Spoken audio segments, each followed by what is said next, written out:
One very important thing that needs to happen is that I need to take the map and update it with the current roads. The problem is that means I have to walk every road and GPS it again. Not every one of them. Most of them are the same. In fact, it probably would help if I could find the GPS track maker file and upload that to my GPS, and then walk around, and I would end up with a jerky line. I could tell the difference between the two, that shows me really well what's accurate and what isn't. In other words, walk every road. Truth is, I could probably set my GPS up and somebody else could walk it. Although I do need the exercise. God damn it, I didn't lock my door.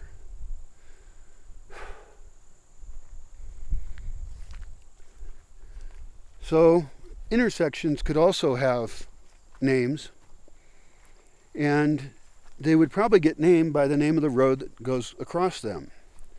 We could name roads by what they are, intersection to intersection, and that might be interesting.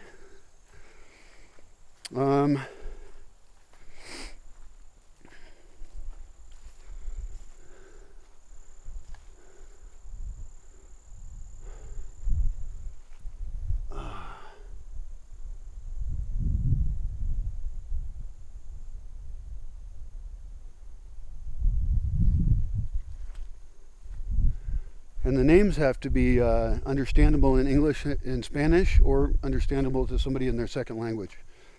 Either way. But they shouldn't have exotic, weird names like I would make up. Because I name things that people can't remember. And that's a bad name for something. We should also avoid names like the slope, the hill, the bend, things that aren't interesting. Although I've got Bad Bend. I named that spot. But that's a bad name because it doesn't make sense in Spanish. One problem is that there's only certain words that we both use.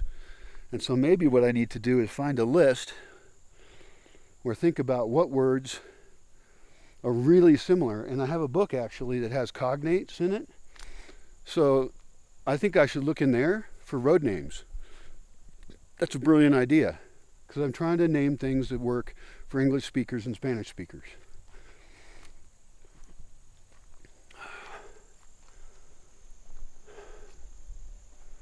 That makes sense. And then groves have names. So what has names? Roads, trails, intersections, and maybe in some cases the intersection name should actually be a combination of the two. Maybe a road should not have a name change at an intersection, but it should keep going. The problem is I got a lot of weird curvy roads and it's a mix.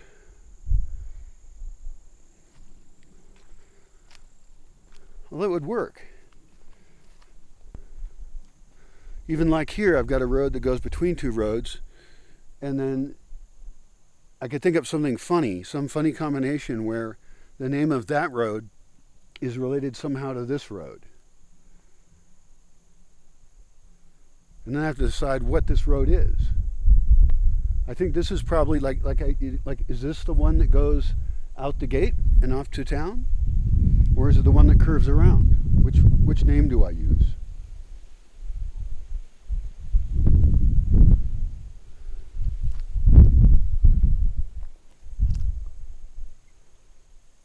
Naming the groves would be helpful for a lot of reasons.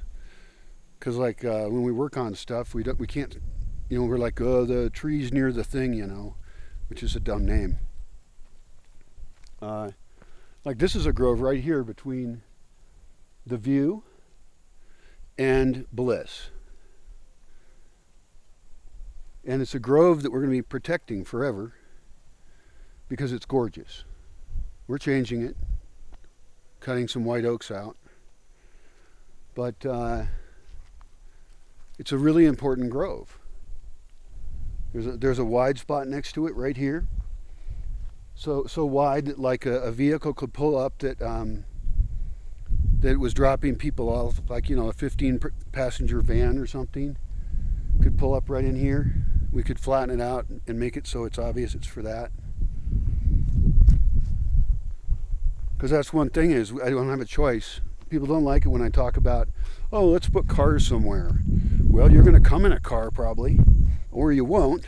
But you know, you're not biking in probably. I get some bikers. If you're coming on public transport, then it doesn't matter to you. But if you came in your car, you'd need a place to park it, and ideally you would want to be able to park it near where you're going to camp. I believe in car camping. That way you can bring what you need, and we can slowly improve that camping spot to have things like a little extra shelter there for you, a little roof. You should be near a composting toilet, but you probably don't get your own. Who knows? I still don't have a good name for this park. I call it the View Park, but the truth is that it's Part A, the most public part, Part B, the most private part, and Part C, way down there, near the colored gate,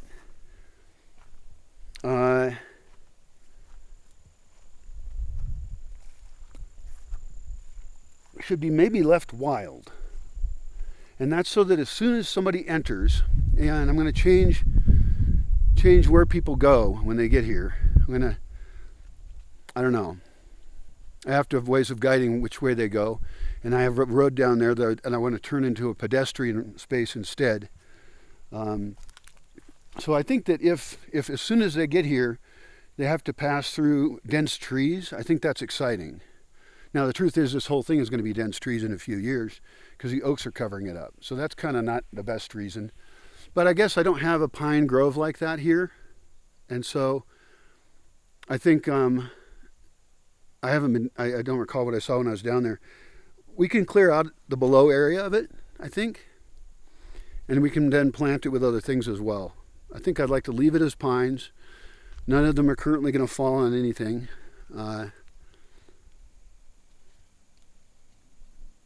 Yeah, so I need a name for that grove too. Skinny Grove near Colored Gate. Not a good name. And we can't have too many names because we can't remember them. All the parts of the Bronco are named.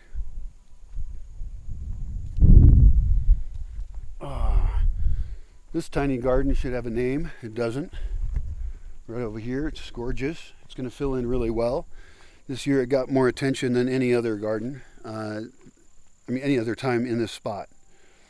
And it's also very dense. It's going to fill in nicely. I think I'm tempted to weed it. But I don't know with some of these flowers if they're going to be pretty or not. Like there's one right here. It says native flower.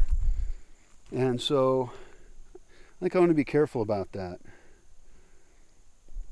Well, we should keep an eye on it. Maybe I should get out here with my still camera and photograph the heck out of it. Documenting gardens over time is fairly important at this point. It wasn't before because I didn't have enough interesting things going on. Enough plants to put in places. Took a while to get going.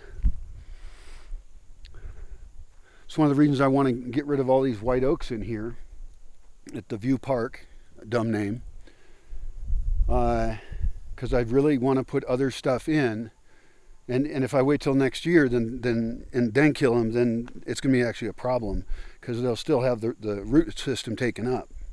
It'll also be harder to dig around them. It's just going to be a pain in the ass.